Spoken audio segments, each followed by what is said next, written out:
In 1955, in the southern United States, a rule was followed without question. Though it was unfair and deeply hurtful, segregation separated people by skin color. Buses, schools, restaurants, even drinking fountains were divided. If the white section filled, black passengers were expected to give up their seats. This was the law. On a quiet December evening in Montgomery, Alabama, a 42-year-old woman boarded a public bus after work. Her name was Rosa Parks. She was a seamstress, not rich, famous, or powerful, just a hard-working woman. She was tired from work and tired of injustice. She paid her fare and sat in the black passengers' row. The bus filled as it moved. At a stop, white passengers entered, and the front section became full. The driver noticed a white man standing. Under the law, he could rearrange seating. He demanded for black passengers in Rose's row give up their seats for the white passenger. 3 of them stood up quietly, but Rosa Parks did not move. The driver stared, ordering her again to stand. She calmly replied, "No." No shouting, no dramatic speech, just one small word, "No." That single word carried generations of weight. It carried the exhaustion of people treated unfairly for too long. It carried dignity. The driver threatened to call the police. "You may do that," she answered, and he did. 2 officers arrived, asking why she refused to stand. She later said she was tired of giving in. They arrested her. She was taken to jail that night. Her fingerprints recorded, a mugshot taken. That image would travel the world as a symbol of courage. But what happened next was even more powerful. News of her arrest spread quickly through Montgomery's black community. Leaders and activists, including young Pastor Martin Luther King Jr., saw this as a moment to act. They had awaited a strong case to challenge segregation laws. Rosa Parks' quiet bravery became that spark. The community organized a bus boycott. No black citizen would ride city buses until segregation changed. It was not a small sacrifice. Many black workers depended on buses. Some walked miles daily. Some formed carpools. Some rode crowded taxis that charged reduced fares to support the movement.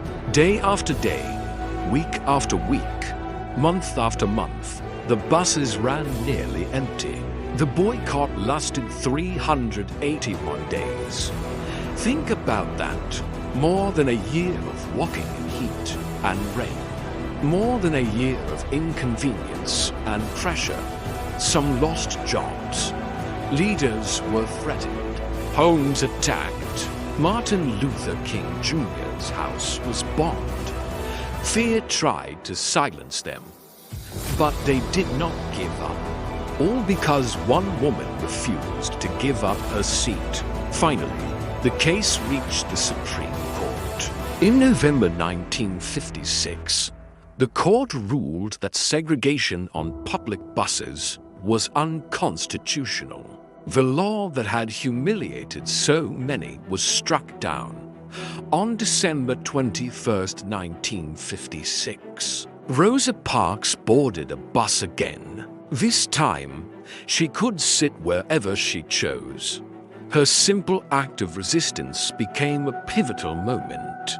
It was one of the most important moments in the civil rights movement. But Rosa Parks did not see herself as a hero.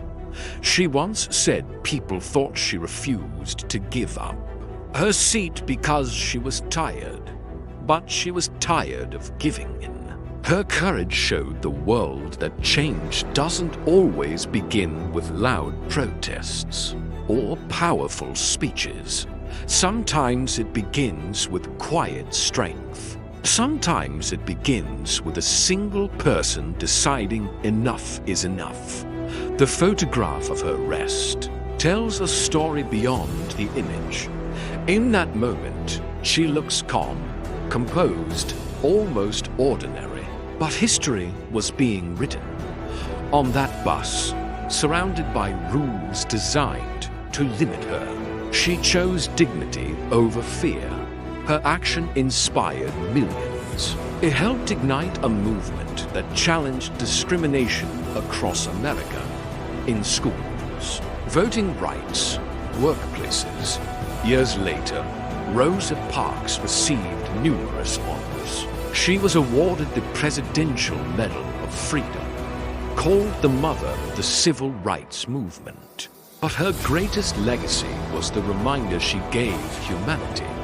You don't need to be powerful to make a difference. You don't need to shout to be heard.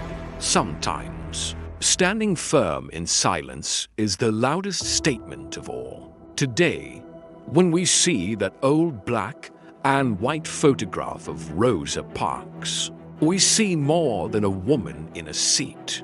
We see courage.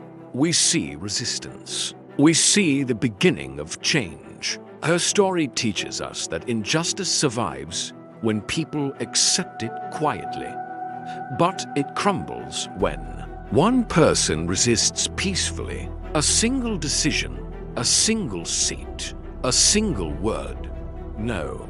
And that no echoed through history, reminding the world that dignity is claimed by the human spirit. The lesson of that bus ride in 1955 is still alive today. Whenever someone stands up against unfairness, whenever someone chooses courage over comfort, the spirit of that moment lives on. Because real change often begins with ordinary people who choose to do extraordinary things. And sometimes it begins with simply refusing to stand up.